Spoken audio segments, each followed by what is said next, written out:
Cette émission vous est présentée par Rousseau Métal sur Radio X.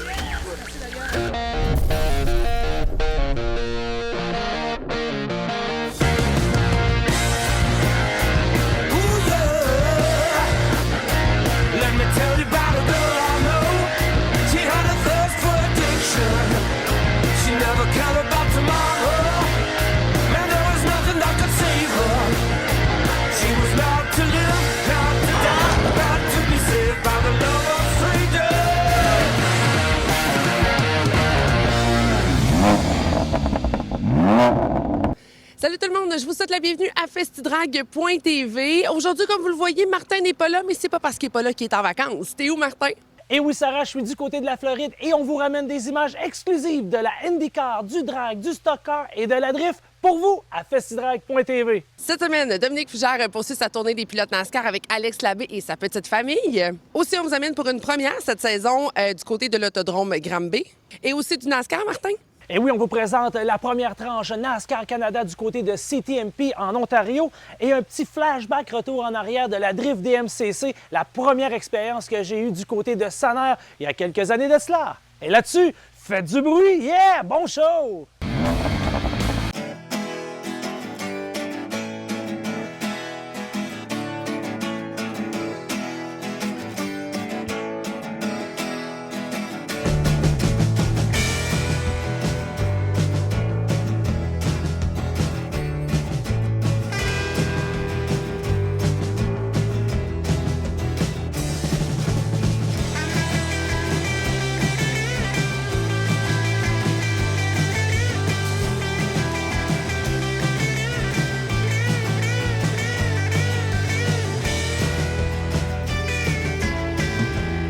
Caution, Alex Labbé spinning in the 36.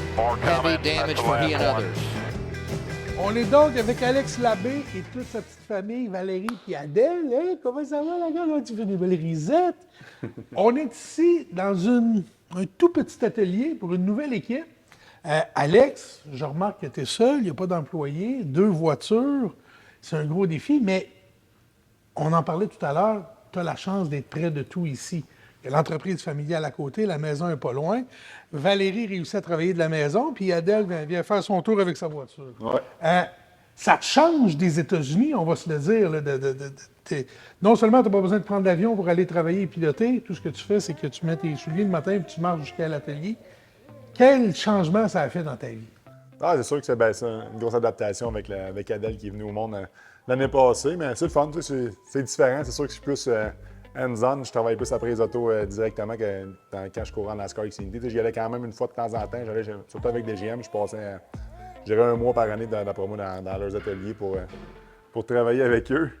Mais non, c'est le fun, j'ai toujours aimé ça, la préparation et le perfectionnement, c'est vraiment la petite finition. Fait que là, cet hiver, on a travaillé gros dans le garage à adapter ça un petit peu à un garage de course. Avant ça, c'était un atelier de cirage puis atelier d'esthétique automobile, de VR. Fait que là, on a adapté ça, mais là, on est en train de finaliser ça pour notre voiture, surtout de circuit routier.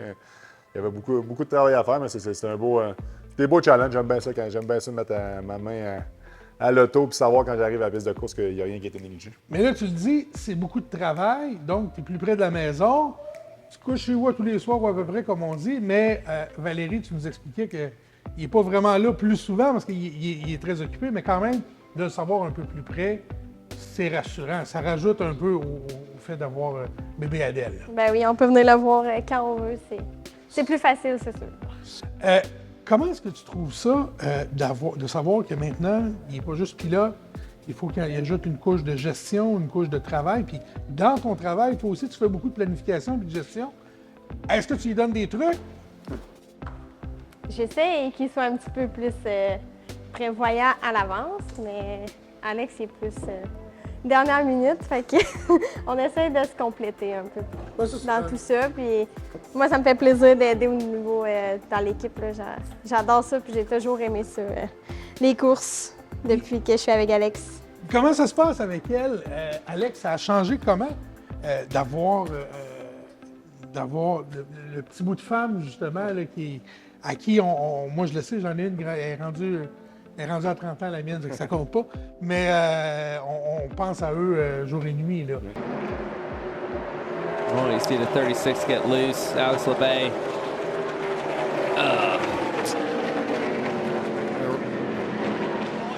Looking for more speed. Oh, we've got a wreck on the back. Big hit. The 36 into the wall. Alex LeBay.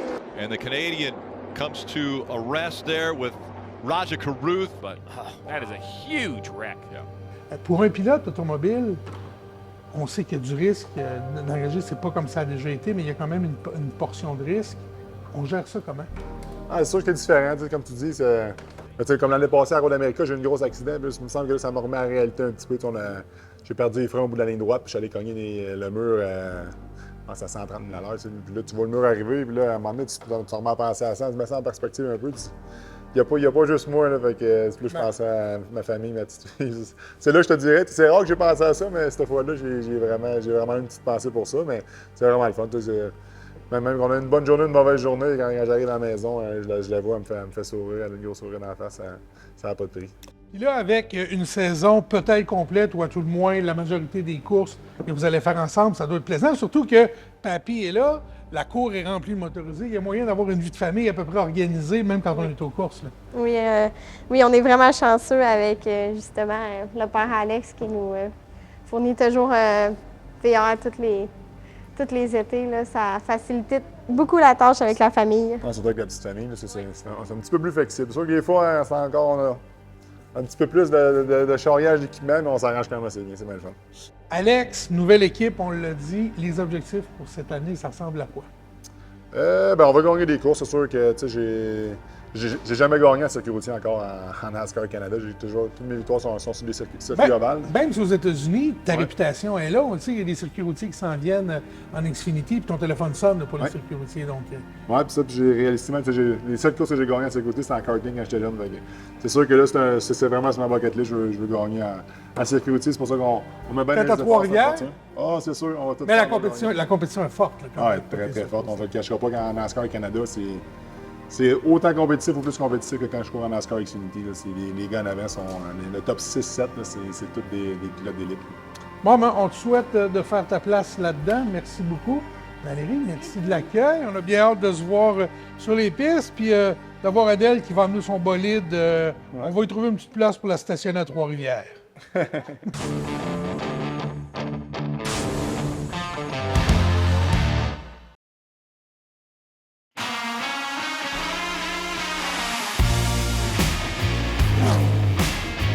Ce segment NASCAR Canada vous est présenté par WinnerTech.ca. Voici la première course NASCAR Canada 2024 à CTMP Canadian Tire Motorsport Park. C'est l'Ontarien Gary Claude qui part en pole position aux côtés de Kevin Lacroix. Les deux voitures aux couleurs de JM Payet de Marc-Antoine Camiran et d'Andrew Ranger sont en deuxième ligne. Tout près derrière suit les Québécois, Louis-Philippe Dumoulin, Daniel Bois, Alex Tagliani et Alex Labbé.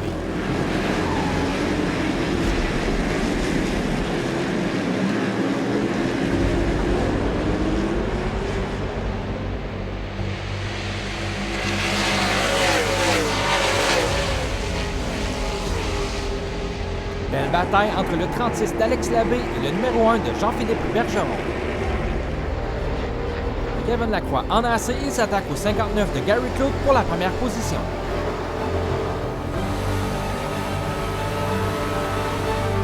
Après quelques tours, c'est Louis-Philippe Dumoulin qui est en tête, suivi de Gary Claude et de son père Peter.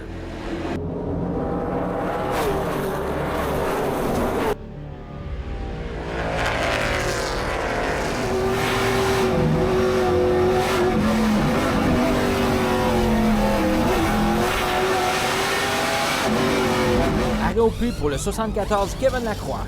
Nouveau portrait en tête, Peter Claude, Dexter Stacy et Sam Fellows mènent le bal. Thomas Neveu et Louis-Philippe Monteau sont tout près.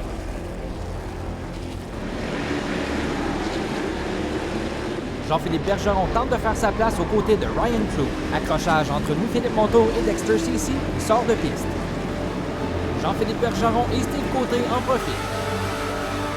De retour à l'avant, belle bataille entre Marc-Antoine Camiran et Kevin Lacroix qui prend la tête.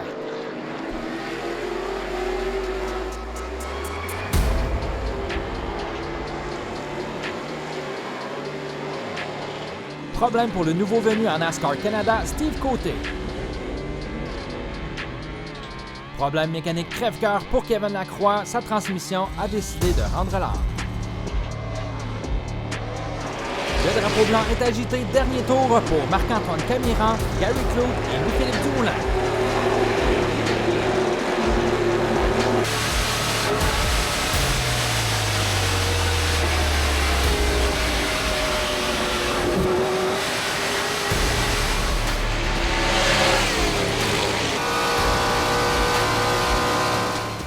Les 3 premières positions restent intactes, c'est Marc-Antoine Camiran qui remporte la première course de la saison. Gary Claude et Louis-Philippe Dumoulin complètent le podium. Meilleur résultat en carrière pour le jeune Sam Fellows qui termine en 4e position. C'est Alex Labbé qui complète le top 5. On avait une très bonne voiture. La voiture e-Racer du CPRO numéro 1 était assez rapide. Je dirais ça s'est paru en qualification. Par contre, ensuite, lorsqu'on est arrivé départ de la course, première arrêt au pluie, on n'a pas pu rentrer. On avait des problèmes avec notre équipement dans les pluies pour changer les pneus. Donc, ça a fait que notre stratégie était un petit peu délayée. Donc, on a reparti de loin. On était une des voitures les plus rapides sur la piste, mais on était environ 25-24e position. Donc, ça a été long. Par contre, à la fin, on a eu des bonnes relances. On était en mesure de remonter en 6e ou 7e position. Je ne suis pas trop certain. Donc, quand même très happy pour la voiture apothicaire du CPRO, mais on va s'en reprendre du côté de Vallée-Jonction. Ben, c'est évident. On voulait gagner avec la voiture WeatherTech 47 Omnifab Belmont. Et puis, on avait une bonne voiture. Je pense que c'était glissant pour tout le monde aujourd'hui. C'était très, très graisseux sur la piste et puis il faisait chaud et humide. Donc, je pense qu'on avait quelque chose à la fin pour le 96. Mais malheureusement, il y a eu un drapeau jaune à la fin. Je sais qu'il y avait une voiture sur la piste, mais ça faisait longtemps qu'elle était là. Donc, j'aurais aimé ça qu'on puisse se battre plus longtemps. Donc, la dernière relance, on n'avait pas besoin. Et puis, le 59 était agressif. Il voulait absolument se battre avec le 96, mais je pense qu'il n'y avait rien pour lui. Donc, ça nous a enlevé la chance de peut-être pouvoir aller chercher la victoire, mais on va continuer à travailler très fort tout le long de la saison. Très fier de mon équipe. Donc, on va revenir fort pour la prochaine course à Chaudière. Merci.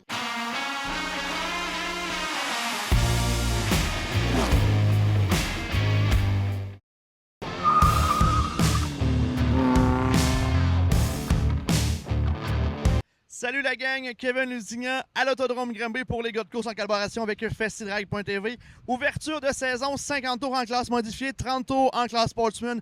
Également la série Farnham Alien Lager en Pro Stock. C'est également la célébration pour le NASCAR Advance My Track que l'Autodrome Granby a remporté en 2023. Et ce soir, on va pouvoir célébrer cette belle victoire-là.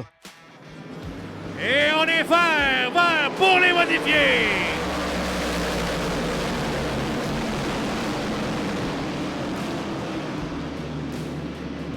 Quel départ de William Racine qui se retrouve 3e, David Hébert. Maintenant en tête, on est 3 de l'argent le peloton. David Hébert devant Sam Charland et William Racine. Mathieu Desjardins maintenant en lutte avec Christopher Cormier. Hébert toujours en tête devant Charland et Racine. Desjardins. Et 4e devant le fantastique Jérémy Roy. Hébert, Charland, on arrive au cône, on est reparti. Excellent départ de Charland qui se maintient à la hauteur d'Hébert.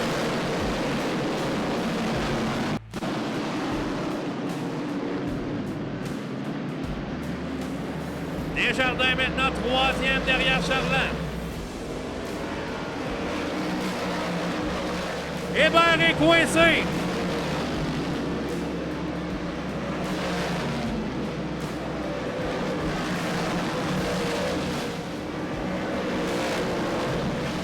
Que Charland revient.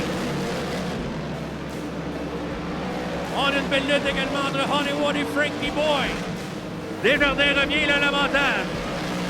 Peut-il aller se placer à l'extérieur maintenant?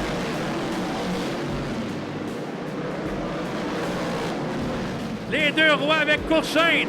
On est 3 de large dans la cour numéro 1.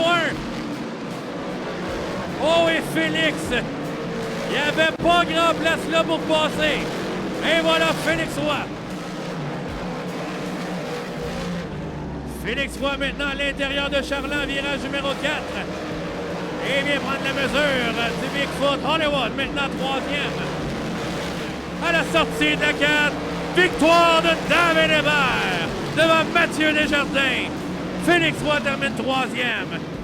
Le vainqueur en modifié, le technicien David Hébert!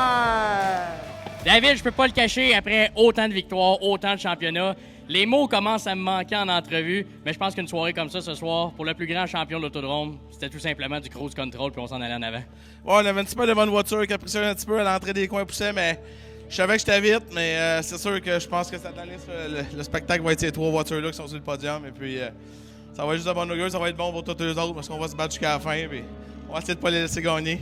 On regarde les photos année après année, puis le monde sont toujours là. Je pense que, outre les commanditaires, parce que oui, c'est très important, mais ton monde qui est derrière cette voiture-là, il faut prendre le temps de les remercier. Ouais, ben c'est sûr qu'après Connoir, là, les gars, ils ont eu une grosse semaine dans le garage, on a eu une petite bad luck, et puis je remercie bien gros. Merci Payet Chevrolet qui est avec nous depuis plusieurs années, puis c'est grâce à lui, grâce à tous les autres commanditaires qui sont là. Fox, Brian White, nos moteurs, puis mon petit bonhomme, mon gros bonhomme en l'air. Félicitations pour ta victoire, David. Merci.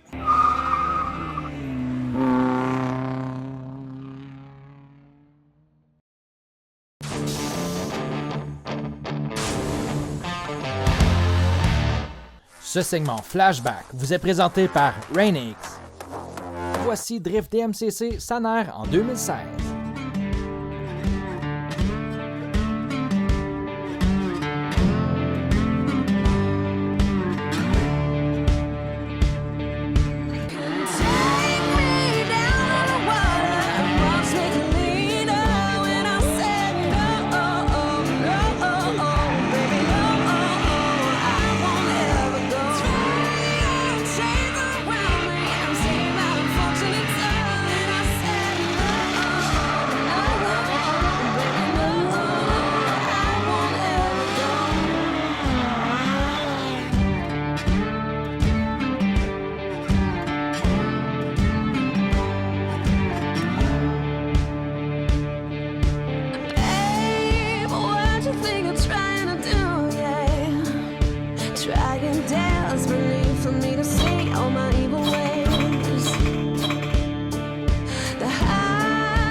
King de la journée à Saner, mesdames, messieurs, Kevin Morin. Kevin, comment ça va? Ça va super bien. Après une journée de même, ça n'a pas été facile, mais on a réussi à l'avoir. Le podium d'aujourd'hui, je devrais être à peu près comme Doyon. Ça va jouer peut-être entre moi et lui, justement, pour deuxième, troisième ou peut-être première, mais j'ai pas fait les calculs encore, je peux pas te dire, mais c'est sûr qu'on est dans les 3 premiers. Grâce à... On n'a pas fait de podium à l'autre event, on a fait une 5e, fait que ça va nous aider à... Et qu'est-ce qui t'a amené dans la DMCC? Qu'est-ce qui t'a amené dans la drift? Parce que t'aurais pu faire d'autres choses que ça, mais qu'est-ce qui t'a amené à ta passion pour la DMCC, pour la drift? Je te dirais que c'est des vidéos sur Internet qui nous ont aidés. Puis on a commencé à moi puis un de mes amis à en faire. Puis la piqûre a pogné tranquillement pas vite. Fait une petite compétition amateur, j'ai fini premier aussi. Fait que ça m'a donné le boost pour embarquer des MCC. Première année, ça n'a pas trop bien été des MCC, mais on a persisté, on continue. Puis à un moment donné, ça évolue. Puis, La gang de l'Amiante, pour vous, à festidrag.tv. Alors voilà, c'est tout pour aujourd'hui. On a vraiment eu de belles rencontres. On va se le dire, la petite Adèle est tellement mignonne. Nous, Martin, on se voit la semaine prochaine. Et oui, Sarah, je suis sur le chemin du retour. On se voit très bientôt. Et la semaine prochaine, résumé du premier Car and Coffee du 1er juin dernier. Et là-dessus, faites du bruit. Bonne semaine. Yeah! Cette émission vous a été présentée par Rousseau Métal et Choix Radio X. Bye, bye.